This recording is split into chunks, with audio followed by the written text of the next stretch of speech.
ನಮಸ್ಕಾರ ರೈತ ಬಾಂಧವರೇ.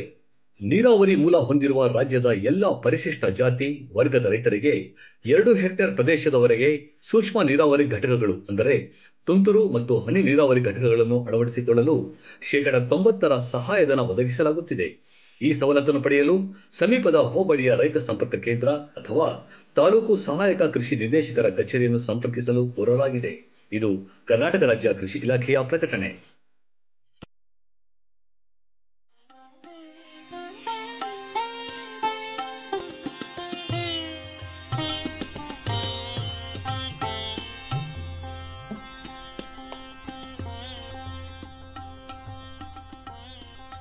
ರೈತ ಬಾಂಧವರಿಗೆಲ್ಲ ನಮಸ್ಕಾರ. ತಮಗೆಲ್ಲರಿಗೂ ಕೃಷಿ ದರ್ಶನದ ನೇರ ಫೋನ್ ಕಾರ್ಯಕ್ರಮಕ್ಕೆ ನಲ್ಮೆಯ ಸ್ವಾಗತ. ಇದು ಕೃಷಿ ಇಲಾಖೆಯ ಪ್ರಾಯೋಜಿತ ಕಾರ್ಯಕ್ರಮ ಆಗಿದೆ. ರೈತ ಬಾಂಧವರೇ, ಇವತ್ತಿನ ವಿಷಯ ಅರಣ್ಯ ಕೃಷಿ ಯೋಜನೆ ಸವಲತ್ತುಗಳು ಅಥವಾ ಅರಣ್ಯ ಕೃಷಿ ಪ್ರೋತ್ಸಾಹ ಯೋಜನೆ ಅನ್ನುವ ಒಂದು ವಿಷಯವನ್ನು ನಾವು ಇಲ್ಲಿ ಚರ್ಚೆ ಮಾಡ್ತಾ ಇದ್ದೀವಿ. ರೈತ ಬಾಂಧವರು ತಮ್ಮ ಪ್ರಶ್ನೆಗಳನ್ನು ಕೇಳೋದಕ್ಕೆ ಟಿವಿಯ ಪರದೆ ಮೇಲೆ ದೂರವಾಣಿ ಸಂಖ್ಯೆಗಳು ಬರ್ತಾ ಹೋಗ್ತವೆ. 080223522599 ಮತ್ತು 23542699. ರೈತ ಬಾಂಧವರೇ, ಧರ್ಮೋ ರಕ್ಷತಿ ರಕ್ಷಿತಃ ಅಂತ ಹೇಳ್ತೀವಿ ನಾವು. ಅಂದರೆ ನಾವು ಧರ್ಮವನ್ನು ರಕ್ಷಣೆ ಮಾಡಿದ್ರೆ ಧರ್ಮ ನಮ್ಮನ್ನು ಸಂರಕ್ಷಣೆ ಮಾಡುತ್ತೆ. ಅದೇ ರೀತಿ ವೃಕ್ಷೋ ವೃಕ್ಷತಿ ರಕ್ಷಿತಃ ಅಂತಂದರೆ ಒಂದು ಮರವನ್ನು ನಾವು ಸಂರಕ್ಷಣೆ ಮಾಡಿದಾಗ ಮರವು ನಮ್ಮ ಜೀವವನ್ನು ಉಳಿಸುತ್ತೆ ಅಂತ ಹೇಳ್ತಾ ಪರಿಸರದ ಸಮತೋಲನವನ್ನು ಕಾಪಾಡುವಲ್ಲಿ ಅರಣ್ಯ ಸಂರಕ್ಷಣೆಯನ್ನು ಬಹಳ ಮಹತ್ತರವಾದ ಒಂದು ಪಾತ್ರವನ್ನು ವಹಿಸುತ್ತೆ. ಅಷ್ಟೇ ಅಲ್ಲ, ಅರಣ್ಯ ಪರಿಸರದ ವ್ಯವಸ್ಥೆಗಳು ಪ್ರಾಣಿ ಪಕ್ಷಿಗಳಿಗೆ ಮತ್ತು ಮತ್ತು ಹಲವಾರು ಜೀವ ಸಂಕುಲಗಳಿಗೆ ಜೀವವನ್ನು ನೀಡುತ್ತೆ. ಹವಾಮಾನ ಸ್ಥಿರತೆಗೆ ಕಾರಣವಾಗುತ್ತೆ. ಇತರೆ ಆಹಾರ ಔಷಧೀಯ ಉತ್ಪನ್ನಗಳನ್ನು ಅರಣ್ಯದಿಂದ ನಾವು ಪಡಿಬಹುದು. ಅಷ್ಟೇ ಅಲ್ಲ, ಸೌರ ವಿಕಿರಣ ಆಗಿರ್ಬೋದು ಅಥವಾ ಶಬ್ದ ಮಾಲಿನ್ಯ ತಡೆಗಟ್ಟೋದೇ ಆಗಿರ್ಬೋದು, ಜಾಗತಿಕ ತಾಪಮಾನವನ್ನು ನಿಯಂತ್ರಣ ಮಾಡೋದೇ ಆಗಿರಬಹುದು ಮತ್ತು ಮಣ್ಣಿನ ಸವಕಳಿ ಮತ್ತು ಮಣ್ಣಿನ ಒಂದು ಸವೆತವನ್ನು ತಡೆಗಟ್ಟೋದಕ್ಕೆ ಕೃಷಿಗೆ ಪೂರಕವಾಗಿ ಒಂದಲ್ಲ ಒಂದು ರೀತಿಯಲ್ಲಿ ಅರಣ್ಯ ನಮ್ಮನ್ನು ಸಂರಕ್ಷಣೆ ಮಾಡ್ತಾ ಇದೆ. ದುರದೃಷ್ಟವಶಾತ್ ಹೆಚ್ಚಿನ ಒಂದು ಜನಸಂಖ್ಯೆಯ ಬೆಳವಣಿಗೆಯಿಂದ, ಆಧುನೀಕರಣದಿಂದ, ಆ ಒಂದು ಅಭಿವೃದ್ಧಿಯ ಹೆಸರಿನಿಂದ ಪ್ರಬುದ್ಧ ಅರಣ್ಯ ಶ್ರೇಣಿಯ ಕೆಲವು ಇಳಿಕೆಗೆ ಅಥವಾ ನಾಶಕ್ಕೆ ಕಾರಣ ಆಗ್ತಾ ಇದೆ ಅಂತ ಹೇಳಿದ್ರೆ ತಪ್ಪಾಗಲಿಕ್ಕಿಲ್ಲ. ರೈತ ಬಾಂಧವರೇ, ಬನ್ನಿ ಅರಣ್ಯ ಕೃಷಿ ಯೋಜನೆಯ ಸವಲತ್ತುಗಳ ಬಗ್ಗೆ, ಅಂದರೆ ನಮ್ಮ ಒಂದು ಕೃಷಿಯ ಜೊತೆಗೆ ಅರಣ್ಯವನ್ನು ಹೇಗೆ ನಾವು ಬೆಳವಣಿಗೆ ಮಾಡ್ಕೊಳ್ಬೇಕು ಮತ್ತು ಈ ಒಂದು ಅರಣ್ಯ ಕೃಷಿ ಪ್ರೋತ್ಸಾಹ ಯೋಜನೆಯಡಿ ಯಾವ ರೀತಿಯಂಥ ಒಂದು ಸವಲತ್ತು ಅರಣ್ಯ ಒಂದು ಇಲಾಖೆಯಿಂದ ನಮಗೆ ದೊರಕಿಸ್ತಾ ಇದ್ದಾರೆ ಅಂತ ಹೇಳ್ತಾ ಆ ಒಂದು ವಿಷಯವನ್ನು ಚರ್ಚೆ ಮಾಡೋದಕ್ಕೆ ನಮ್ಮೊಡನೆ ನಮ್ಮ ಸ್ಟುಡಿಯೋದಲ್ಲಿ ಇವತ್ತು ಸರೀನಾ ಸಿಕ್ಕಲಿಗಾರ್, ಉಪ ಅರಣ್ಯ ಸಂರಕ್ಷಣಾಧಿಕಾರಿಗಳು, ಗ್ರಾಮಾಂತರ ಜಿಲ್ಲೆ, ಬೆಂಗಳೂರು ಗ್ರಾಮಾಂತರ ಜಿಲ್ಲೆ, ಅರಣ್ಯ ಇಲಾಖೆಯಿಂದ ಸ್ಟುಡಿಯೋದಲ್ಲಿ ಆಗಮಿಸಿದ್ದಾರೆ. ಮೇಡಮ್, ತಮಗೆ ರೈತ ಬಾಂಧವರ ಪರವಾಗಿ ಮತ್ತು ಚಂದನ ವಾಹಿನಿಯ ಪರವಾಗಿ ಸ್ವಾಗತ ಕೋರ್ತಾ. ಎಲ್ಲರಿಗೂ ನಮಸ್ಕಾರ. ಅರಣ್ಯ ಕೃಷಿ ಪ್ರೋತ್ಸಾಹ ಯೋಜನೆ ಇದು ಏನು ಮತ್ತು ಯಾವಾಗ ಪ್ರಾರಂಭವಾಯಿತು, ಅದು ಮೂಲ ಉದ್ದೇಶ ಏನಿದ್ರದ್ದು? ಅರಣ್ಯ ಕೃಷಿ ಅಂದರೆ ಬೇಸಿಕಲಿ ಕೃಷಿ ಭೂಮಿಯಲ್ಲಿ ಅರಣ್ಯ ಸಸಿಗಳನ್ನು ಬೆಳೆಸುವಂಥದ್ದು. ಅದು 2011ರಿಂದ ಶುರು ಆಗಿದೆ. ಮತ್ತು ಇದರ ಮೂಲ ಉದ್ದೇಶ ಏನು ಅಂತಂದರೆ, ನಮ್ಮ ಭಾರತದಲ್ಲಿ 33% ಅಷ್ಟು ನಮಗೆ ಅರಣ್ಯ ಬೇಕಾಗಿದೆ. ಬಟ್ ಇವಾಗ ಎಷ್ಟಿದೆ ಅಂತಂದರೆ 21% ಮಾತ್ರ ಅರಣ್ಯ ನಮ್ಮಲ್ಲಿ ಇದೆ. ಇನ್ನು ನಾವು ನಮಗೆ ಆ ಗೋಲ್ನ ರೀಚ್ ಆಗೋದಕ್ಕೆ ಬಹಳಷ್ಟು ಸಮಯ ಮತ್ತು ಟೈಮ್ ತುಂಬ ಹಿಡಿಯುತ್ತೆ. ಇವಾಗ ಅರಣ್ಯ ಭೂಮಿಯನ್ನು ನಾವು ಹೆಚ್ಚು ಮಾಡೋದಕ್ಕೆ ಸಾಧ್ಯವಿಲ್ಲ. ಅದಕ್ಕೋಸ್ಕರ ಇವಾಗ ರೈತ ಬಾಂಧವರು ತಮ್ಮ ಅರಣ್ಯ ಉತ್ಪನ್ನಗಳನ್ನು, ಅರಣ್ಯ ಸಸಿಗಳನ್ನು ಅವರ ಭೂಮಿಯಲ್ಲಿ ಬೆಳೆದು ಟ್ರೀ ಔಟ್ಸೈಡ್ ಫಾರೆಸ್ಟ್ ಅಂತಂದರೆ ಮರಗಳು ಅರಣ್ಯ ಪ್ರದೇಶದಿಂದ ಹೊರಗೆ ಅದರ ಶೇಕಡವನ್ನು ಹೆಚ್ಚು ಮಾಡಿದಾಗ 33%ಗೆ ನಾವು ತರಬಹುದು. ಆವಾಗ ಮಾತ್ರ ನಮ್ಮ ಭೂಮಿ ನಾವು ಕಾಪಾಡಲು ಸಾಧ್ಯ ಮತ್ತು ನಮ್ಮ ಆರೋಗ್ಯವನ್ನು ಹೆಚ್ಚಿಸಲು ಸಾಧ್ಯ ಅಂತ ಈ ಅರಣ್ಯ ಕೃಷಿಯನ್ನು ನಾವು ಮುಂದೆ ತಂದಿದ್ದೇವೆ. ಮೇಡಮ್, ಅರಣ್ಯ ಕೃಷಿ ಪ್ರೋತ್ಸಾಹ ಯೋಜನೆಯಡಿ ಸಸಿಗಳನ್ನು ಪಡಿಬೇಕಾದ್ರೆ ರೈತರು ಎಲ್ಲಿ ನೋಂದಣಿ ಮಾಡಿಸ್ಕೋಬೇಕಾಗುತ್ತೆ ಮೇಡಮ್? ತಾಲೂಕುವಾರು ರೈತರು ನಮ್ಮ ಎಲ್ಲ ವಲಯ ಅರಣ್ಯಾಧಿಕಾರಿ ಕಚೇರಿಗಳಿವೆ, ಅಲ್ಲಿ ಹೋಗಿ ಅವರು ನೋಂದಣಿಯನ್ನು ಮಾಡ್ಬೋದು. ಕೇವಲ 10 ರೂಪಾಯಿಗಳಲ್ಲಿ ಅವರು ನೋಂದಣಿಯನ್ನು ಮಾಡಬಹುದಾಗಿರ್ತದೆ. ಈ ಒಂದು ನೋಂದಾವಣೆ ಮಾಡ್ಕೋಬೇಕಂತಂದರೆ ಯಾವ ರೀತಿಯಂಥ ದಾಖಲಾತಿಗಳು ಪೂರಕವಾಗಿ ಏನೇನು ಕೊಡಬೇಕಾಗುತ್ತೆ ರೈತರು? ಭಾಳ ಸಿಂಪಲ್ ಇದೆ. ₹10 ಕೊಟ್ಟು ಅವರು ನೋಂದಣಿಯನ್ನು ಮಾಡಬೇಕು. ನಿಗದಿತ ನಮೂನೆಯನ್ನು ನಾವು ಕೊಡ್ತೀವಿ, ಅದರಲ್ಲಿ ಭರ್ತಿ ಮಾಡಬೇಕು. ಅದರಲ್ಲಿ ಅವರಿಗೆ ಆಧಾರ್ ಕಾರ್ಡನ್ನು ಕೊಡಬೇಕು, ಮತ್ತು ಅವ್ರ ಪಾಸ್ಪೋರ್ಟ್ ಸೈಜ್ ಫೋಟೋಗಳನ್ನ ಕೊಡಬೇಕು. ಅದ್ರ ಜೊತೆಗೆ ಅವರ ಸರಿಯಾದ ಖಾತೆಯನ್ನು, ಬ್ಯಾಂಕ್ ಖಾತೆಯನ್ನು ನಮಗೆ ಕೊಡಬೇಕು. ಅದು ತಪ್ಪಿದ್ದಲ್ಲಿ ಮತ್ತು ತೊಂದರೆ ಆಗುತ್ತೆ. ಅದನ್ನು ಅವರು ಕರೆಕ್ಟಾಗಿ ತಿಳ್ಕೊಂಡು ಅದು ಬ್ಯಾಂಕ್ ಖಾತೆಯನ್ನು ಒದಗಿಸ್ಬೇಕು. ಅದ್ರ ಜೊತೆಗೆ ಅವರ ಜಮೀನಿನ ಪಹಣಿಯನ್ನು ನಮಗೆ ಕೊಡಬೇಕು. ಇದ್ರ ಜೊತೆಗೆ ಮತ್ತೆ ಅವ್ರು ಯಾವ ಸಸಿಗಳು ಬೇಕು, ಯಾವ ಬ್ಯಾಗಿನಲ್ಲಿ ಅವ್ರಿಗೆ ಸಸಿಗಳು ಬೇಕು, ಎಷ್ಟು ಬೇಕು, ಇದೆಲ್ಲ ಮಾಹಿತಿಯನ್ನು ನಮಗೆ ಕೊಟ್ಟರೆ ನಾವು ಅವ್ರಿಗೆ ಬೇಕಾಗಿರೋ ಸಸಿಗಳನ್ನ ನಾವು ಕೊಡ್ತೇವೆ. ಅಂದರೆ ಈಗ ರೈತರಿಗೆ ತಾವು ಯಾವ ಅಂದರೆ ಒಂದು ವರ್ಷದ ಯಾವ ಸಮಯದಲ್ಲಿ ಯಾವ ಕಾಲದಲ್ಲಿ ವಿತರಣೆ ಮಾಡ್ತೀರಾ ರೈತರಿಗೆ ತಾವು ಸಸಿಗಳನ್ನು? ಯೂಶಲಿ ನಾವು ಮೇ ಲಾಸ್ಟ್ ವೀಕಿಂದ ಸ್ಟಾರ್ಟ್ ಆಗುತ್ತೆ. ಅಂದರೆ ಮಳೆಗಾಲ ಶುರು ಆಗೋಕ್ಕಿಂತ ಮುಂಚೆನೇ ನಾವು ಸಸಿಗಳನ್ನ ಎಲ್ಲ ರೈತರಿಗೆ, ಸಾರ್ವಜನಿಕರಿಗೂ ಮತ್ತು ಸಂಘ ಸಂಸ್ಥೆಗಳಿಗೆ ನಾವು ಒದಗಿಸ್ತೇವೆ. ಮಳೆ ಶುರು ಆಗೋಕ್ಕಿಂತ ಮುಂಚೆ ಅವರು ನಾಟಿ ಮಾಡಿದಾಗ ಸಸಿಗಳು ಬೆಳವಣಿಗೆ ಅತ್ಯುತ್ತಮವಾಗಿರುತ್ತೆ. ಸೊ ಫ್ರಮ್ ಜೂನಿಂದ ಹಿಡಿದು ಆಗಸ್ಟ್ ಸೆಪ್ಟೆಂಬರ್ವರೆಗೂ ನಾವು ಸಸಿಗಳ ವಿತರಣೆನ ಮಾಡ್ತೀವಿ. ರೈತರು ಅದರ ಸವಲತ್ತನ್ನು ಪಡ್ಕೋಬೋದು. ಅಂದರೆ ಈಗ ನಾವು ನೋಡಿರೋ ಹಾಗೆ ನರ್ಸರಿಗಳಲ್ಲಿ ಬೇರೆ ಬೇರೆ ಒಂದು ಜಾತಿಯ ಸಸಿಗಳಿರ್ತವೆ, ಮತ್ತು ಅದು ವಿಶೇಷವಾಗಿ ಗಾತ್ರದಲ್ಲೂ ಸಹ ಬದಲಾವಣೆ ಇರ್ತವೆ. ಅಂತಂದರೆ ಬೇರೆ ಬೇರೆ ಗಾತ್ರದ ಸಸಿಗಳನ್ನು ಕೊಡ್ತಾ ಇರೋದನ್ನು ನೋಡ್ತಾ ಇರ್ತೀವಿ. ಸೊ ರೈತರಿಗೆ ಈ ಒಂದು ಗಾತ್ರದ ವಿಶೇಷತೆ ಏನಾದ್ರು ಇದೆಯಾ? ಈಗ ಯಾವ ಗಾತ್ರದ ಸಸಿಗಳನ್ನು ಕೊಡ್ತೇವೆ ರೈತರಿಗೆ? ನಾವು 3 ಗಾತ್ರದಲ್ಲಿ ಸಸಿಗಳನ್ನ ಕೊಡ್ತೇವೆ. ಮೊದಲನೇದು 5x8 ಅಂತ, ಅದು ಇಂಚಸ್ಸಲ್ಲಿ ಬ್ಯಾಗ್ಗಳು ಇರ್ತವೆ. ಮತ್ತು 6x9 ಹಾಗೂ 8x12 ಗಾತ್ರದ ಬ್ಯಾಗಲ್ಲಿ ಅವ್ರು ಕೊಡ್ತೀವಿ. ಕಾರಣ ಏನು ಅಂತಂದರೆ ಅವರು ಅದನ್ನು ಈಸಿಯಾಗಿ ಟ್ರಾನ್ಸ್ಪೋರ್ಟ್ ಮಾಡ್ಕೋಬೋದು ಅನ್ನೋ ಕಾರಣಕ್ಕೆ. ಹೆಚ್ಚೆಚ್ಚು ಸಸಿಗಳನ್ನು ಅವರು ತಗೊಂಡು ಅದನ್ನು ನಾಟಿ ಮಾಡೋದಕ್ಕೂ ಒಳ್ಳೆಯದಾಗುತ್ತೆ. ಮತ್ತು ಸಣ್ಣ ಸಸಿಗಳನ್ನು ಅವರು ಹಚ್ಚಿದಾಗ ಅದು ಉತ್ತಮ ಬೆಳವಣಿಗೆಯನ್ನು ಸಹ ಪಡೆಯುತ್ತೆ. ಅಂದರೆ ಅದಕ್ಕೆ ಸಹಾಯಧನ ಎಷ್ಟೆಷ್ಟು ಅಂತ ಹೇಳಿ? ಸಹಾಯಧನ ಕರ್ನಾಟಕ ಸರ್ಕಾರದಿಂದ ನಾವು ರೈತರಿಗೆ ಕೊಡ್ತಾ ಇದ್ದೀವಿ. ಒಂದು ಸಸಿಗೆ 3 ವರ್ಷಗಳ ಕಾಲಕ್ಕೆ ₹125 ನಾವು ಕೊಡ್ತೀವಿ. ಮೊದಲನೇ ವರ್ಷದಲ್ಲಿ ₹35, ಎರಡನೇ ವರ್ಷದಲ್ಲಿ ₹40 ಮತ್ತು ಮೂರನೇ ವರ್ಷದಲ್ಲಿ ₹50 ನಾವು ಕೊಡ್ತೀವಿ. ಅಂದರೆ ಒಂದು ಸಸಿಗೆ ₹125 ನಾವು ಕೊಡ್ತೀವಿ. ಬಟ್ ಕಂಡೀಷನ್ ಏನು ಅಂತಂದರೆ ಆ ಸಸಿಗಳು ಬದುಕುಳಿದಿರಬೇಕು. ಆಮೇಲೆ ಎಷ್ಟು ಅವ್ರು ಯಾವ ರೀತಿ ನೋಂದಣಿ ಮಾಡ್ಕೊಂಡಿರ್ತಾರೋ ಅದ್ರ ಪ್ರಕಾರ ಬದುಕುಳಿದಿರಬೇಕು. ಅಕಸ್ಮಾತ್ ಏನಾದರೂ ಕಾರಣದಿಂದ ಸಸಿಗಳು ಹೋಗಿದ್ರೆ ಮತ್ತೆ ಅವರು ನರ್ಸರಿಗಳಿಂದ ಪಡೆದುಕೊಂಡು ಅಷ್ಟು ಸಸಿಗಳನ್ನ ಅವ್ರು ಬೆಳೆಸ್ಕೋಬೇಕು. ಅಂತಂದರೆ ಒಂದು ಸರಿ ಅವ್ರು ನಿಮ್ಮ ಹತ್ರ ಸಸಿ ತೊಗೊಂಡು ಹೋದ್ಮೇಲೆ 3 ವರ್ಷಗಳ ಕಾಲ ಅವ್ರು ಕಾಪಾಡ್ಕೊಳ್ಬೇಕು. ಅಲ್ಲಿವರೆಗೂ ನೀವು ಅವರಿಗೆ ಈಗ ಪೋಷಣೆ ಮಾಡೋದಕ್ಕೆ ಸಹಾಯಧನವನ್ನು ವಿತರಣೆ ಮಾಡ್ತಾ ಇರ್ತೀವಿ. ಮೊದಲನೇ ವರ್ಷ, ಎರಡನೇ ವರ್ಷ, ಅಂದರೆ ಒಟ್ಟಾರೆ ಒಂದು 3 ವರ್ಷದಲ್ಲಿ ₹125 ಒಬ್ಬ ರೈತನಿಗೆ, ಒಂದು ಸಸಿಗೆ ₹125 ಸಹಾಯಧನ ಒಂದು ಸಸಿಗೆ ₹125. ಅಂದರೆ ಒಬ್ಬ ರೈತ ಎಷ್ಟು ಜಮೀನು ಹೊಂದಿರಬೇಕು, ಅವನಿಗೆ ಎಷ್ಟು ಒಟ್ಟು ನಿಮ್ಮ ಒಂದು ಅರಣ್ಯ ಇಲಾಖೆಯಿಂದ ಗರಿಷ್ಠ ಮಟ್ಟದಲ್ಲಿ ಅಂದರೆ ಎಷ್ಟು ಸಸಿಗಳು ಕೊಡ್ಬೋದು ಒಬ್ಬ ರೈತನಿಗೆ? ಒಬ್ಬ ರೈತನಿಗೆ 400 ಸಸಿಗಳು ಪರ್ ಹೆಕ್ಟರ್ಗೆ ನಾವು ಕೊಡ್ತಾ ಇದ್ದೀವಿ. 400 ಸಸಿಗಳು.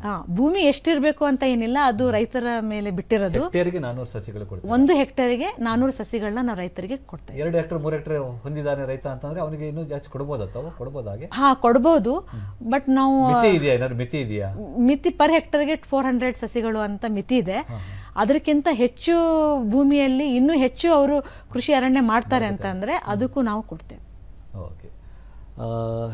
ಈಗ ನಿಮ್ಮಲ್ಲಿ ಈ ಸಸ್ಯ ಕ್ಷೇತ್ರಗಳು ಅಥವಾ ನರ್ಸರಿಗಳು ಅಂತ ಹೇಳ್ತೀವಲ್ಲ, ಈ ಹೋಬಳಿ ಮಟ್ಟದಲ್ಲಿ ಇದೆಯಾ ಅಥವಾ ಒಂದು ವಲಯ ವ್ಯಾಪ್ತಿಯಲ್ಲಿ ಇದೆಯಾ? ಆ ಒಂದು ರೈತನಿಗೆ ಸಿಗಬೇಕು ಅಂದರೆ ಎಲ್ಲೆಲ್ಲಿ ಸಸ್ಯ ಕ್ಷೇತ್ರಗಳು ಇದ್ದಾವೆ ತಮ್ಮಲ್ಲಿ? ನಮ್ಮಲ್ಲಿ 2 ವಿಭಾಗ ಇದೆ. ಸಾಮಾಜಿಕ ಅರಣ್ಯ ವಿಭಾಗ ಹಾಗೂ ಪ್ರಾದೇಶಿಕ ಅರಣ್ಯ ವಿಭಾಗ ಅಂತ 2 ವಿಭಾಗಗಳಿವೆ. ರೈತರು ನೋಂದಣಿ ಮಾಡಬೇಕಾಗಿರೋ ವಿಭಾಗ ಪ್ರಾದೇಶಿಕ ಅರಣ್ಯ ವಿಭಾಗದಲ್ಲಿ ನೋಂದಾಯಿಸ್ಕೊಳ್ಬೇಕು. ಆದರೆ ಸಸಿಗಳು 2 ವಿಭಾಗಗಳಲ್ಲಿ 2 ಸಸ್ಯ ಕ್ಷೇತ್ರಗಳಲ್ಲಿ ತಾಲೂಕುವಾರು ಸಿಗುತ್ತೆ. ಅವರು ತಮಗೆ ಇಷ್ಟ ಬಂದಿರುವಂಥ ಸಸಿಗಳನ್ನು ಅವರು ಪಡ್ಕೋಬಹುದು. 2 ಸಸ್ಯ ಕ್ಷೇತ್ರ ಅಂದರೆ ಒಂದು ಪ್ರಾದೇಶಿಕ, ಅಂದರೆ ಒಂದು ಪ್ರಾದೇಶಿಕ ಅರಣ್ಯ ವಿಭಾಗ, ಇನ್ನು ಸಾಮಾಜಿಕ ಅರಣ್ಯ ವಿಭಾಗ. 2 ಸಸ್ಯ ಕ್ಷೇತ್ರಗಳಲ್ಲಿ ನಾವು ಸಸಿಗಳನ್ನು ಬೆಳೆಸ್ತೀವಿ. ಎಲ್ಲ ಗಾತ್ರದ ಸಸಿಗಳನ್ನ ಬೆಳೆಸ್ತೀವಿ. ರೈತರು ಅವ್ರಿಗೆ ಇಷ್ಟವಾಗಿರುವಂಥ ಸಸಿಗಳನ್ನು ಸಬ್ಸಿಡಿ ಮುಖಾಂತರ ಎಷ್ಟು ನಿಗದಿತ ದರಗಳಲ್ಲಿ ಅವರು ಅದನ್ನು ಪಡ್ಕೋಬಹುದು. ಪಾವತಿ ಮಾಡಲೇಬೇಕಾಗುತ್ತೆ. ಅದನ್ನು ಪಾವತಿ ಮಾಡಲೇಬೇಕಾಗಿರುತ್ತೆ. ಒಂದು ಕರೆ ಇದೆ, ಒಂದು ಕರೆ ಸ್ವೀಕರಿಸಿ ಮತ್ತೆ ನಮ್ಮ ಚರ್ಚೆಯನ್ನು ಮುಂದುವರಿಸೋಣ. ತುರುವೇಕೆರೆಯಿಂದ ಕುಮಾರ್ ಅನ್ನೋರು ಕರೆ ಮಾಡಿದ್ದಾರೆ. ಹಲೋ. ನಮಸ್ತೆ ಸರ್. ನಮಸ್ತೆ ಕುಮಾರ್ ಅವರೇ, ತಮ್ಮ ಪ್ರಶ್ನೆ ಕೇಳಿ. ಅರಣ್ಯ ಸಸಿಲಿ ಯಾವ ಸಸಿ ಹಾಕಿದ್ರೆ ಉತ್ತಮ ಲಾಭ ಸಿಗುತ್ತೆ, ಮತ್ತೆ ಅದನ್ನ ಅದೇನು ಸಿಗುತ್ತೆ ಸರ್? ಹಾಂ, ಅದನ್ನೇ ಚರ್ಚೆ ಮಾಡ್ತಾ ಇದ್ವಿ. ಮೇಡಮ್ ಅವ್ರು ನಿಮಗೆ ಉತ್ತರ ಕೊಡ್ತಾರೆ, ಕೇಳಿ. ಹಾ ಸರ್. ಇವಾಗ ಇರುವಂಥದ್ದು ಮಹಾಗನಿ. ಮೇಡಮ್, ತುರುವೇಕೆರೆ ಭಾಗ ಇವು. ಆ ತುರುವೇಕೆರೆ ಭಾಗದಲ್ಲಿ ಮಹಾಗನಿ ತುಂಬ ಚೆನ್ನಾಗಿ ಬೆಳೆಯುತ್ತೆ. ಹೆಬ್ಬೇವು, ಶ್ರೀಗಂಧ, ರಕ್ತಚಂದನ, ಸೊ ಈ ತೇಗ, ಇವಿಷ್ಟು ಸಸಿಗಳು ತುಂಬ ಚೆನ್ನಾಗಿ ಬೆಳೆಯುತ್ತೆ, ತುಂಬ ಲಾಭ ಕೂಡ ಬರುತ್ತೆ. ಅಂದರೆ ಇವರ ಒಳ್ಳೆ ಅವ್ರಿಗೆ ಉತ್ತರ ಸಿಕ್ಕಿದೆ ಅಂತ ಹೇಳಿ ಭಾವಿಸ್ತಾ, ಈಗ ಅವ್ರು ಕೇಳಿದ ಹಾಗೆ ಯಾವ್ಯಾವ ಸಸಿಗಳನ್ನು ತಾವು ರೈತರಿಗೆ ವಿತರಣೆ ಮಾಡ್ತೀವಿ, ತಮ್ಮ ನರ್ಸರಿಗಳಲ್ಲಿ ಬೆಳೆಸಿ ವಿತರಣೆ ಮಾಡ್ತಾರೆ? ಯಾವ್ಯಾವ ಜಾತಿಯ ಅಥವಾ ಯಾವ್ಯಾವ ಪ್ರಭೇದದ ಸಸಿಗಳಿದ್ದಾವೆ ತಮ್ಮಲ್ಲಿ?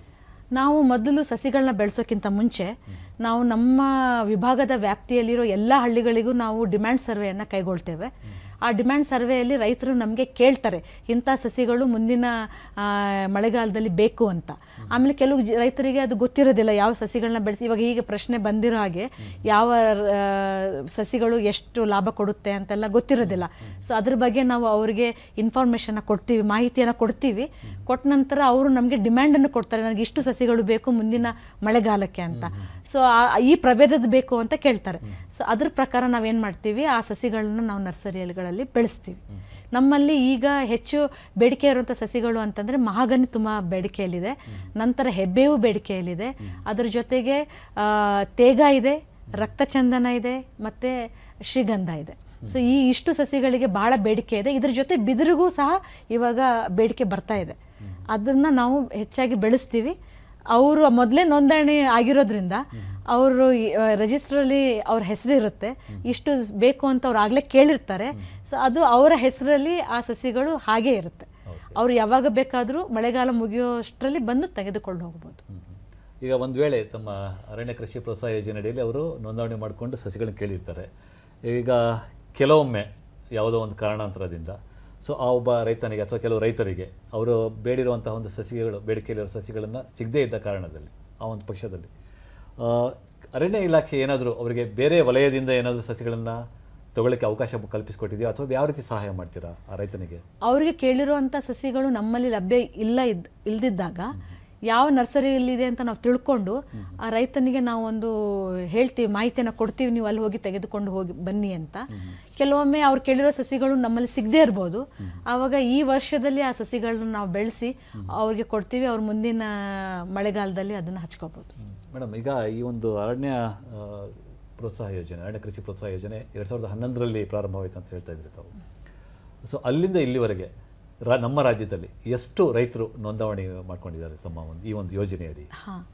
2011ರಿಂದ ಇಲ್ಲಿವರೆಗೂ 1,90,600 ರೈತರು ನೋಂದಣಿ ಮಾಡ್ಕೊಂಡಿದ್ದಾರೆ.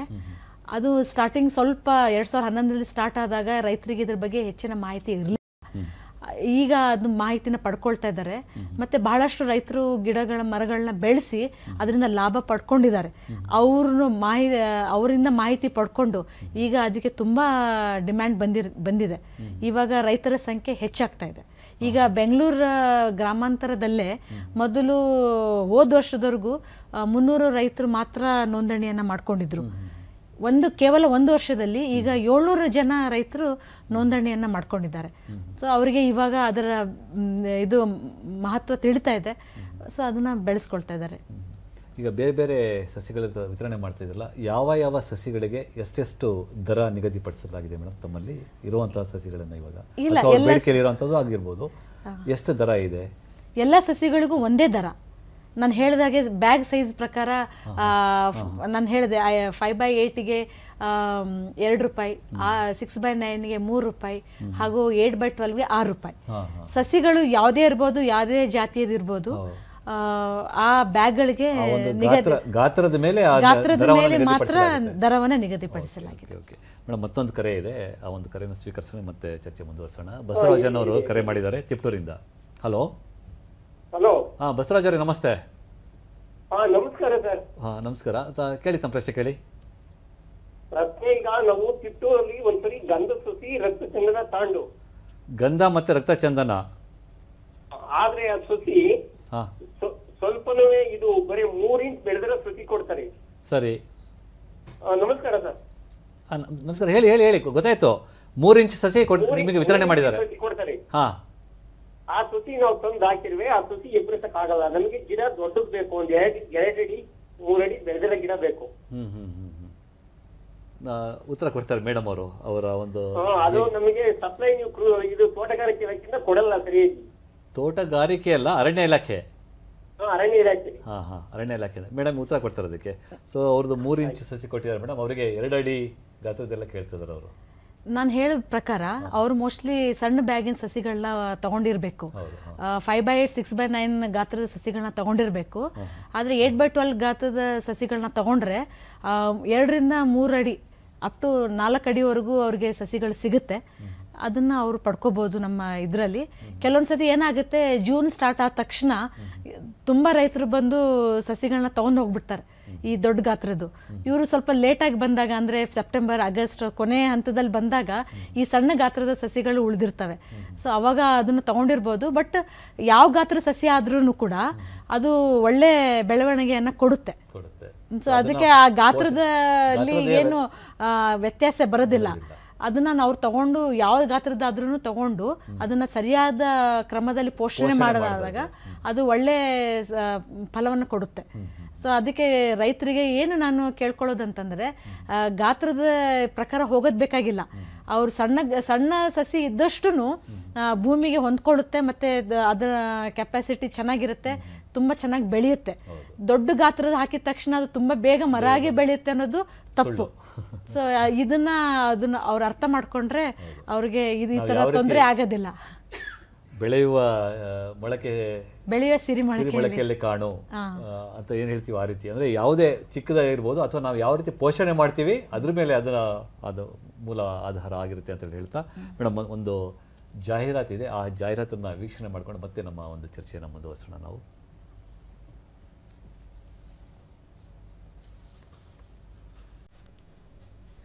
ನಮಸ್ಕಾರ ರೈತ ಬಾಂಧವರೇ. ನೀರಾವರಿ ಮೂಲ ಹೊಂದಿರುವ ರಾಜ್ಯದ ಎಲ್ಲ ಪರಿಶಿಷ್ಟ ಜಾತಿ ವರ್ಗದ ರೈತರಿಗೆ 2 ಹೆಕ್ಟೇರ್ ಪ್ರದೇಶದವರೆಗೆ ಸೂಕ್ಷ್ಮ ನೀರಾವರಿ ಘಟಕಗಳು, ಅಂದರೆ ತುಂತುರು ಮತ್ತು ಹನಿ ನೀರಾವರಿ ಘಟಕಗಳನ್ನು ಅಳವಡಿಸಿಕೊಳ್ಳಲು 90% ಸಹಾಯಧನ ಒದಗಿಸಲಾಗುತ್ತಿದೆ. ಈ ಸವಲತ್ತನ್ನು ಪಡೆಯಲು ಸಮೀಪದ ಹೋಬಳಿಯ ರೈತ ಸಂಪರ್ಕ ಕೇಂದ್ರ ಅಥವಾ ತಾಲೂಕು ಸಹಾಯಕ ಕೃಷಿ ನಿರ್ದೇಶಕರ ಕಚೇರಿಯನ್ನು ಸಂಪರ್ಕಿಸಲು ಕೋರಲಾಗಿದೆ. ಇದು ಕರ್ನಾಟಕ ರಾಜ್ಯ ಕೃಷಿ ಇಲಾಖೆಯ ಪ್ರಕಟಣೆ. ಸಮಸ್ತ ವೀಕ್ಷಕರಿಗೆ ಮತ್ತು ರೈತ ಬಾಂಧವರಿಗೆ ಮತ್ತೊಮ್ಮೆ ತಮಗೆ ಕೃಷಿ ಇಲಾಖೆಯ ಪ್ರಾಯೋಜಿತ ಕಾರ್ಯಕ್ರಮ ಕೃಷಿ ದರ್ಶನದ ನೇರ ಫೋನ್ ಇನ್ ಕಾರ್ಯಕ್ರಮಕ್ಕೆ ಸ್ವಾಗತ ಕೋರ್ತಾ. ಮೇಡಮ್, ಈಗ ರೈತರಿಗೆ ಈಗ ನಾವು ಪೋಷಣೆ ಬಗ್ಗೆ ಅಥವಾ ಗಿಡ ನೆಟ್ಟು ಅದನ್ನು ಯಾವ ರೀತಿ ಪಾಲನೆ ಮಾಡಬೇಕು ಅನ್ನೋದ್ರ ಬಗ್ಗೆ ಚರ್ಚೆ ಮಾಡ್ತಾ ಇದ್ವಿ. ಸೊ ರೈತರಿಗೆ ಈ ಒಂದು ಸಸಿ ನೆಡೋದ್ರ ಬಗ್ಗೆ ಅಥವಾ ಯಾವ ಅಂದರೆ ಅರಣ್ಯ ಕೃಷಿ ಮಾಡಬೇಕಾಗಿದ್ರೆ ಅವರು ತಮ್ಮ ಜಮೀನಿನಲ್ಲಿ ಯಾವ ರೀತಿಯಾದ ಪಾಲನೆ ಪೋಷಣೆ ಮಾಡಬೇಕು ಅನ್ನೋದಕ್ಕೆ ಏನಾದರೂ ಇಲಾಖೆಯಿಂದ ತರಬೇತಿ ಕಾರ್ಯಕ್ರಮಗಳೇನಾದರೂ ಕೊಡ್ತೀರಾ? ಸೊ ಯಾವ ಹಂತದಲ್ಲಿ ಕೊಡ್ತೀರಾ, ಅದು ಎಲ್ಲೆಲ್ಲಿ ಕೊಡ್ತಾ ಇದ್ದೀರಾ? ನಮ್ಮ ಇಲಾಖೆ ವತಿಯಿಂದ, ಅಂದರೆ ಪ್ರಾದೇಶಿಕ ಅರಣ್ಯ ವಿಭಾಗದಿಂದ ನಾವು ವರ್ಕ್ಶಾಪ್ಗಳನ್ನು ನಾವು ಮಾಡ್ತಾ ಇದ್ದೀವಿ. ಬಹಳಷ್ಟು ರೈತರು ಅದಕ್ಕೆ ನೋಂದಣಿಸ್ಕೊಂಡು ಬರ್ತಾ ಇದ್ದಾರೆ. ಆವಾಗ ಅವ್ರಿಗೆ ಸಂಪೂರ್ಣ ಮಾಹಿತಿಯನ್ನು ಕೊಡ್ತಾ ಇದ್ದೀವಿ. ಅದ್ರ ಜೊತೆಗೆ ಸಾಮಾಜಿಕ ಅರಣ್ಯ ವಿಭಾಗದಿಂದ ಬಹಳಷ್ಟು ಟ್ರೈನಿಂಗ್ ಪ್ರೋಗ್ರಾಮ್ಸ್ನ ಅವರು ಆರ್ಗನೈಸ್ ಮಾಡ್ತಾ ಇದ್ದಾರೆ. ಅಲ್ಲೂ ಕೂಡ ರೈತರು ಅದರ ಉಪಯೋಗವನ್ನು ಪಡ್ಕೋಬಹುದು. ಅದ್ರ ಜೊತೆಗೆ ಅವರು ನಮ್ಮ ಕಚೇರಿಗೆ ಬಂದು ನೇರವಾಗಿ ನಮ್ಮ ವಲಯ ಅರಣ್ಯಾಧಿಕಾರಿಗಳಿಗೆ ಅಥವಾ ನಮ್ಮ ಯಾವುದೇ ಸಿಬ್ಬಂದಿಗಳಿಗೂ ಅವ್ರು ಕೇಳಿದ್ರು ಕೂಡ ಅವರಿಗೆ ಸಂಪೂರ್ಣ ಮಾಹಿತಿಯನ್ನು ನಾವು ಕೊಡ್ತೇವೆ. ಅದ್ರ ಜೊತೆಗೆ ನಮ್ಮದು ವೆಬ್ಸೈಟು ಕೂಡ ಇದೆ. ಆ ವೆಬ್ಸೈಟಲ್ಲೂ ಅವ್ರು ಲಾಗಿನ್ ಆಗಿಬಿಟ್ಟು ಅದರ ಮಾಹಿತಿಯನ್ನು ಪಡ್ಕೋಬೋದು. ಭಾಳಷ್ಟು ಬ್ರೋಷರ್ಸ್ಗಳನ್ನ ನಾವು ಮಾಡ್ತಾ ಇದ್ದೀವಿ, ಮತ್ತು ಭಾಳಷ್ಟು ಅವೇರ್ನೆಸ್ ಪ್ರೋಗ್ರಾಮ್ಸ್ ಕೂಡ ಮಾಡ್ತಾ ಇದ್ದೀವಿ ಎಲ್ಲ ಕಡೆನೂ. ರೈತರು ಹೆಚ್ಚೆಚ್ಚಾಗಿ ಅದರಲ್ಲಿ ಭಾಗವಹಿಸ್ಕೊಂಡು ಅವ್ರಿಗೆ ಬೇಕಾಗಿರೋ ಸಸಿಗಳನ್ನ ಪಡ್ಕೋಬೋದು, ಅದರ ಪೋಷಣೆ ಬಗ್ಗೆನೂ ಅವ್ರು ತಿಳ್ಕೊಬೋದು. ಮೇಡಮ್, ಮತ್ತೊಂದು ಕರೆ ಇದೆ. ಅಂಬರೀಷ್ ಅನ್ನೋರು ರಾಯಚೂರಿಂದ ಕರೆ ಮಾಡಿದ್ದಾರೆ. ಹಲೋ, ನಮಸ್ಕಾರ ಸರ್. ನಮಸ್ಕಾರ ಅಂಬರೀಷ್ ಅವರೇ. ಸರ್, ನಾವು ರಾಯಚೂರು ಜಿಲ್ಲೆ ಸಿರುವಾರ ತಾಲೂಕಿನಿಂದ ಮಾತಾಡ್ತಾ ಇದ್ದೀವಿ. ಗೊತ್ತಾಯ್ತು ಅಂಬರೀಷ್ ಅವರೇ, ಕೇಳಿ ತಮ್ಮ ಪ್ರಶ್ನೆ. ನಮ್ದೇನಿಲ್ಲ, ಒಂದು 2 ಎಕರೆ ಇದೆ ಸರ್ ನಮ್ದು. ಶ್ರೀಗಂಧ ಹಾಕ್ಬೇಕಂತ ಮಾಡೀರಿ. ಈಗ ಅದಕ್ಕೆ ಈಗಲೇ ನೋಂದಾಯಿಸ್ಬೇಕಾ ಅಥವಾ ಮಳೆಗಾಲ ಬಂದಾಗೆ ನೋಂದಾಯಿಸ್ಬೇಕಾ? ಹೌದು, ಒಳ್ಳೆಯ ಪ್ರಶ್ನೆ. ಉತ್ತರ ಕೊಡ್ತಾರೆ ಮೇಡಮ್ ಅವರು. ಮೇಡಮ್, ನೀವು ಯಾವಾಗ ಬೇಕಾದರೂ ನೋಂದಾಯಿಸ್ಕೋಬಹುದು, ಅದಕ್ಕೆ ಯಾವುದು ಸಮಯ ಇಲ್ಲ. ಆದರೆ ಮಳೆಗಾಲಕ್ಕಿಂತ ಮುಂಚೆನೆ ನೋಂದಾಯಿಸ್ಕೊಂಡ್ರೆ ಅವಾಗೆ ಬೇಗ ಸಸಿಗಳು ಸಿಗುತ್ತೆ. ಯಾವಾಗ ಬೇಕಾದರೂ ಅವರು ನಮ್ಮ ವಲಯ ಅರಣ್ಯಾಧಿಕಾರಿ ಕಚೇರಿಗಳಿಗೆ ಹೋಗಿ ನೋಂದಣಿಯನ್ನು ಮಾಡ್ಕೋಬಹುದು. ಅಂದ್ರೆ ಸಮಯ ನೋಂದಣಿ ಮಾಡ್ಕೊಂಡು ಇಂತಿಷ್ಟೇ ಸಮಯ ಅಂತ ಸಮಯ ಏನಿಲ್ಲ. ಯಾವಾಗ ಬೇಕಾದ್ರೂ ನೋಂದಣಿ ಮಾಡ್ಕೋಬಹುದು. ಯಾವಾಗ ಬೇಕಾದ್ರೂ ಅವರಿಗೆ ಬೇಡಿಕೆ ಇರುವಂತ ಸಸಿಗಳನ್ನ ಅವರು ಹೇಳಿ ಅಲ್ಲಿ ನಿಗದಿಪಡಿಸಬಹುದು ಯಾವ್ದು ಬೇಕು ಅಂತ ಹೇಳಿ. ಈಗ ಕೆಲವೊಂದು ಸಸಿಗಳು ತಾವು ಹೇಳ್ತಾ ಇದ್ರಿ ಮೇಡಮ್, ಯಾವ್ಯಾವ ಸಸಿಗಳು ವಿತರಣೆ ಮಾಡ್ತಾ ಇದ್ದೀರಾ ತಾವು ಅಂತ ಹೇಳಿದ್ರಿ. ಈಗ ಯಾವುದಾದ್ರೂ ಸಸಿಗಳು ರೈತರು ಈ ಥರ ಗಿಡ ನೆಟ್ಟು ಅವರು ಬೆಳೆಸಬಾರ್ದು ಅನ್ನೋದು ಅರಣ್ಯ ಇಲಾಖೆಯಿಂದ ಯಾವ ಥರದ ಅರ್ಹವಲ್ಲದ ಸಸಿಗಳೇನಾದ್ರು ಇದಾವ ರೈತರಿಗೆ? ಅರ್ಹವಲ್ಲದ ಸಸಿಗಳು ಆ ಥರ ಯಾವುದೂ ಇಲ್ಲ. ಅವ್ರಿಗೆ ಇಷ್ಟ ಬಂದ ಸಸಿಗಳನ್ನ ಬೆಳೆಸ್ಬೋದು. ಆದರೆ ಈ ಪ್ರೋತ್ಸಾಹ ಧನ ಬೇಕು ಅಂತಂದರೆ ಅದಕ್ಕೆ ಇದೆ, ಯಾವ ಥರ ಯಾವ ಸಸಿಗಳು ಬೆಳೆಸ್ಬೇಕು ಅನ್ನೋದಿದೆ. ಸೊ ಯಾವ ಸಸಿಗಳು ಬೆಳೆಸಬಾರ್ದು ಅಂತಲೂ ಇದೆ. ಸೊ ಬೆಳೆಸಬೇಕಾಗಿರೋ ಸಸಿಗಳು ಅಂದರೆ ಮಹಾಗನಿ, ತೇಗ, ಶ್ರೀಗಂಧ, ಬೀಟೆ, ಹಲಸು, ನೆರಳು ಅವೆಲ್ಲ ಬೆಳೆಸ್ಕೋಬೋದು. ಬೆಳೆಸ್ಕೋಬಾರ್ದು ಬಿದಿರು ಕೂಡ ಸಹ ಬೆಳೆಸ್ಕೋಬೋದು. ಈ ಹಾರ್ಟಿಕಲ್ಚರ್ ತೋಟಗಾರಿಕೆ ಸಸಿಗಳನ್ನ ಬೆಳೆಸಿದ್ರೆ ನಾವು ಪ್ರೋತ್ಸಾಹ ಧನವನ್ನು ಕೊಡೋಕ್ಕಾಗೋದಿಲ್ಲ. ಗ್ರಾಫ್ಟೆಡ್ ಸಸಿಗಳಿಗೂ ನಾವು ಕೊಡೋಕೆ ಬರೋದಿಲ್ಲ. ಅದ್ರ ಜೊತೆಗೆ ಈ ನಿಂಬೆ, ಈ ತೆಂಗು ಅಂಥವೆಲ್ಲ ಬೆಳೆಸ್ಕೊಂಡ್ರೆ ನಾವು ಅದನ್ನ ಅದಕ್ಕೆ ನಾವು ಪ್ರೋತ್ಸಾಹ ಧನವನ್ನು ಕೊಡೋದಿಲ್ಲ. ಇಲ್ಲ, ಕೊಡೋದಿಲ್ಲ. ನಾವು ರೈತರಿಗೆ ವಿತರಣೆ ನಾವು ಮಾಡೋದು ಇಲ್ಲ. ಆ್ಯಂಡ್ ನಾವು ಅವರು ಯಾವಾಗ ರೈತರು ನಮ್ಮ ಕಚೇರಿಗೆ ಬಂದು ಕೇಳಿದಾಗ ಕೂಡ ನಾವು ಈ ಮಾಹಿತಿಯನ್ನು ಸ್ಪಷ್ಟವಾಗಿ ಕೊಡ್ತೇವೆ. ಅಂದರೆ ಈ ಕಾಡು ಜಾತಿಯ ಹಣ್ಣಿನ ಮರಗಳಿದ್ದಾಗ ಕಾಡು ಜಾತಿ ಹಣ್ಣಿನ ಮರಗಳನ್ನ ಬೆಳೆಸಬಹುದು. ಅಂದ್ರೆ ಹಲಸು, ನೇರಳೆ, ಮಾವು, ಕಾಡು ಜಾತಿಯ ಹಣ್ಣಿನ ಮರಗಳನ್ನ ಬೆಳೆಸ್ಕೋಬಹುದು. ಬಟ್ ಅದ್ರಲ್ಲೇನೆ ಗ್ರಾಫ್ಟೆಡ್ ಕೂಡ ಬರುತ್ತೆ.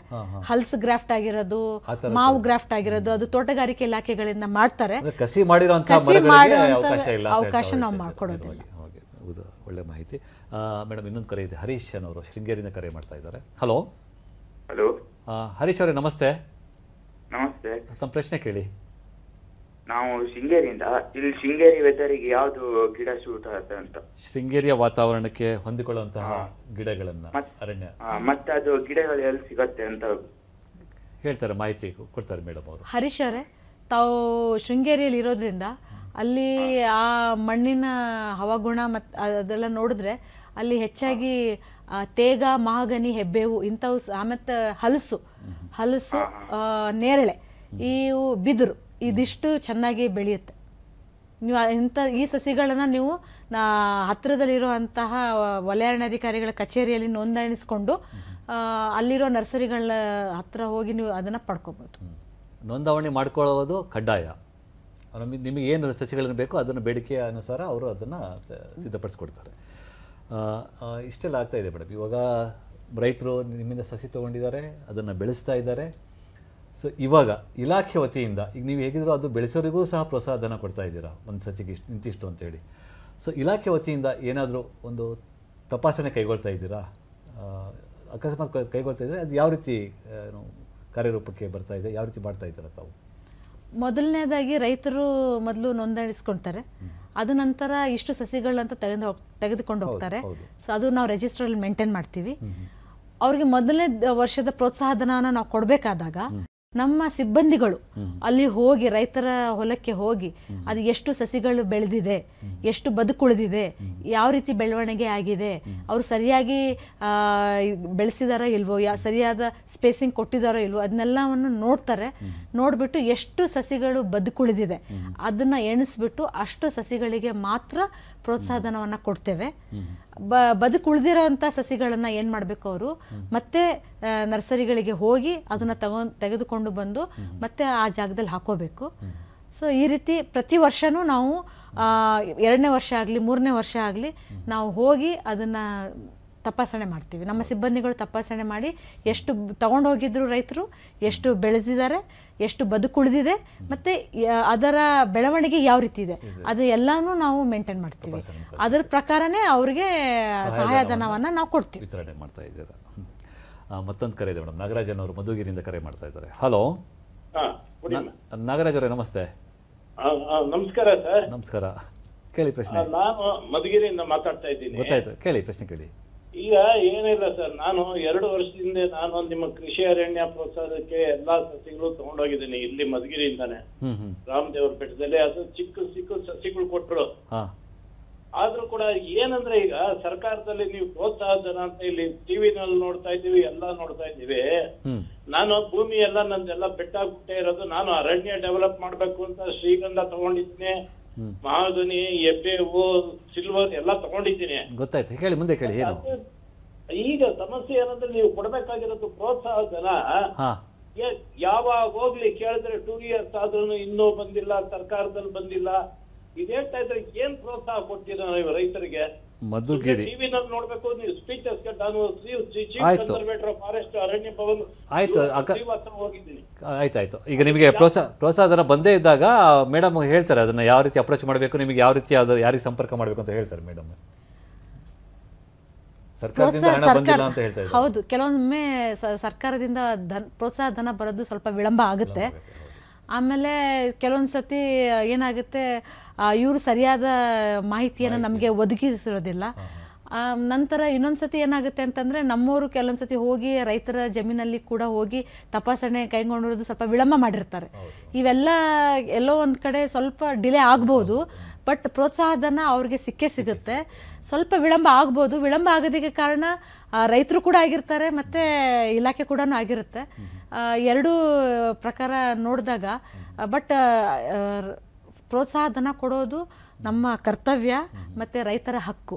ಅದನ್ನು ಅವ್ರು ತಗೊಳ್ತಾರೆ, ನಾವು ಅದನ್ನು ಕೊಡಲೇಬೇಕು. ಸ್ವಲ್ಪ ಕೆಲವೊಂದು ಸತಿ ಫೈನಾನ್ಷಿಯಲಿ ಕನ್ಸ್ಟೆಂಟ್ಸ್ ಇರುತ್ತೆ, ಬಜೆಟ್ಗಳು ರಿಲೀಸ್ ಆಗಿರೋದಿಲ್ಲ. ಆ ಕಾರಣಕ್ಕೆ ಸ್ವಲ್ಪ ವಿಳಂಬ ಆಗ್ಬೋದು. ಅದು ವಿಳಂಬ ಆಗದಿರೋ ಹಾಗೆ ನೋಡ್ಕೊಳ್ಳೋ ಜವಾಬ್ದಾರಿ ನಮ್ಮ ಇಲಾಖೆಗೆ ಸೇರಿದ್ದು. ಈಗ ನಿಮ್ಮ ಒಂದು ಕೃಷಿ ಅರಣ್ಯ ಪ್ರೋತ್ಸಾಹ ಯೋಜನೆಯಡಿ ಅರಣ್ಯ ಇಲಾಖೆಯಿಂದ ಈ ಒಂದು ಸಸಿಯನ್ನು ವಿತರಣೆ ಮಾಡ್ತಾ ಇದ್ದೀರಾ, ಅನುಷ್ಠಾನಗೊಳಿಸ್ತಾ ಇದ್ದೀರಾ. ಸೊ ಈ ಒಂದು ನಿಮ್ಮ ಜೊತೆಗೆ ಯಾವುದೇ ಒಂದು ಸ್ವಸಹಾಯ ಸಂಘಗಳು ಅಥವಾ NGOಗಳು ಸಹಾಯ ಹಸ್ತ ಬೇಡಿ ಬಂದಾಗ ಸೊ ಅವರಿಗೆ ಅವಕಾಶ ಇದೆಯಾ? ನಿಮ್ಮ ಜೊತೆಲಿ ಅದನ್ನು ಸೇರಿ ಕೆಲಸ ಮಾಡುವಂಥದ್ದು ಅವಕಾಶ ಏನಾದರೂ ಇದೆಯಾ? ಖಂಡಿತ ಅವಕಾಶ ಇದೆ. ಹೇಗೆ ಅವ್ರಿಗೆ ಟ್ರೈನ್ ಮಾಡ್ತೀವಿ ನಾವು, ಸ್ವಸಹಾಯ ಸಂಘದವರಿಗೆ. ಅವರು ಏನು ಮಾಡ್ತಾರೆ, ನಮ್ಮ ಕೆಲಸನ ಅವರು ಮತ್ತೆ ನಿರಾಳ ಮಾಡ್ತಾರೆ. ಅವರು ರೈತರಿಗೆ ಸಂಪರ್ಕ ಮಾಡಿ ಅವರ ಭೂಮಿಗೆ ಯಾವುದು ಸರಿಯಾದ ಸಸಿಗಳು ಬೆಳೆಯುತ್ತವೆ, ಯಾವ್ಯಾವ ಸಸಿಗಳು ಬೆಳೆಯೋದ್ರಿಂದ ಎಷ್ಟು ಲಾಭ ಬರುತ್ತೆ, ಮತ್ತು ಅದಕ್ಕೆ ಯಾವುದೇ ರೀತಿ ಗೊಬ್ಬರ ಹಾಕಬೇಕು, ಯಾವ ರೀತಿ ಗಿಡಗಳನ್ನ ನಾಟಿ ಮಾಡಬೇಕು, ಇದೆಲ್ಲದ ಬಗ್ಗೆ ರೈತರಿಗೆ ಟ್ರೈನಿಂಗ್ ಕೊಡ್ತಾರೆ. ಮತ್ತು ಸಸಿಗಳು ಎಲ್ಲಿ ಸಿಗುತ್ತೆ, ಯಾವ ರೀತಿ ಅದನ್ನು ಪಡ್ಕೋಬೇಕು, ಯಾವ ರೀತಿ ಅದನ್ನು ಎಷ್ಟು ಹಣವನ್ನು ಅವರು ಸಂದಾಯ ಮಾಡಬೇಕು, ಇವೆಲ್ಲದರ ಬಗ್ಗೆ ಮಾಹಿತಿ ಈ ಸ್ವಸಹಾಯ ಸಂಘದವರು ರೈತರಿಗೆ ಕೊಡ್ತಾರೆ. ಮತ್ತು 4 ವರ್ಷಗಳ ಕಾಲ ಅವ್ರ ಜೊತೆ ಸತತವಾಗಿ ಕೆಲಸನೂ ಕೂಡ ಮಾಡ್ತಾರೆ. ಸೊ ನಾವು ಅವ್ರಿಗೆ ಒಂದು ರೆನಮ್ರೇಷನ್ ಥರ ಕೊಡ್ತೀವಿ.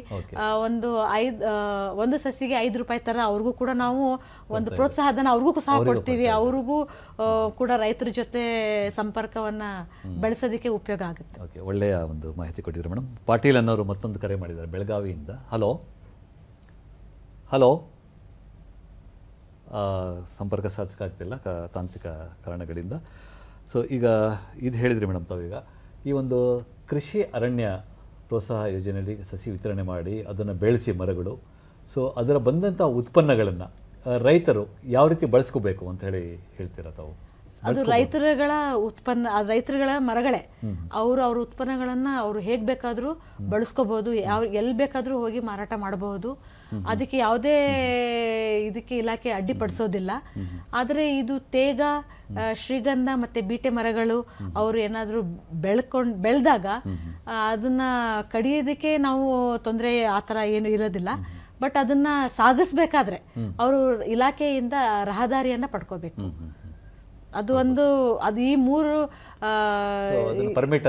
ಪರ್ಮಿಟನ್ನು ನಾವು ತಗೋಬೇಕು ಈ 3 ಪ್ರಭೇದಗಳಿಗೆ. ಸಂಕ್ಷಿಪ್ತವಾಗಿ, ಕೊನೆಯದಾಗಿ ಸಂಕ್ಷಿಪ್ತವಾಗಿ 1 ನಿಮಿಷದ ಒಳಗಡೆ ಈ ಒಂದು ರೈತರಿಗೆ, ಅಂದರೆ ಈಗ ಆಲ್ರೆಡಿ ಈಗ ಮರ ಬೆಳೆಸ್ತಾ ಇರ್ತಾರೆ ಅವರಿಗೂ, ಅಥವಾ ಮತ್ತೆ ಬೇರೆ ರೈತರು ಏನು ನಾವು ಬೆಳೆಸಬೇಕು ಅಂತ ಹೇಳಿ ಆಸಕ್ತಿದ ರೈತರು ಮುಂದೆ ಬಂದಾಗ ಅವರಿಗೆ ಸಂಕ್ಷಿಪ್ತವಾಗಿ ಏನು ಕಿವಿ ಮಾತನ್ನು ಹೇಳೋಕ್ಕೆ ಬಯಸ್ತಿದ್ದಾರೆ ನಾವು? ಹೆಚ್ಚೆಚ್ಚು ಮರಗಳನ್ನ ಬೆಳೆಸಬೇಕು. ನಾನು ಹೇಳಿದ ಪ್ರಕಾರ ನಮ್ಮ ದೇಶದಲ್ಲಿ 33% ಅರಣ್ಯ ಇರಲೇಬೇಕು.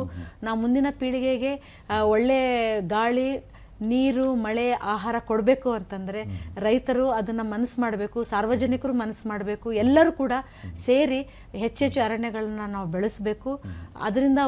ಅದರಿಂದ ಉಪಯೋಗವನ್ನು ನಾವು ಪಡ್ಕೋಬೇಕು, ನಮ್ಮಿಂದ ಅದಕ್ಕೂ ಉಪಯೋಗ ಆಗಬೇಕು.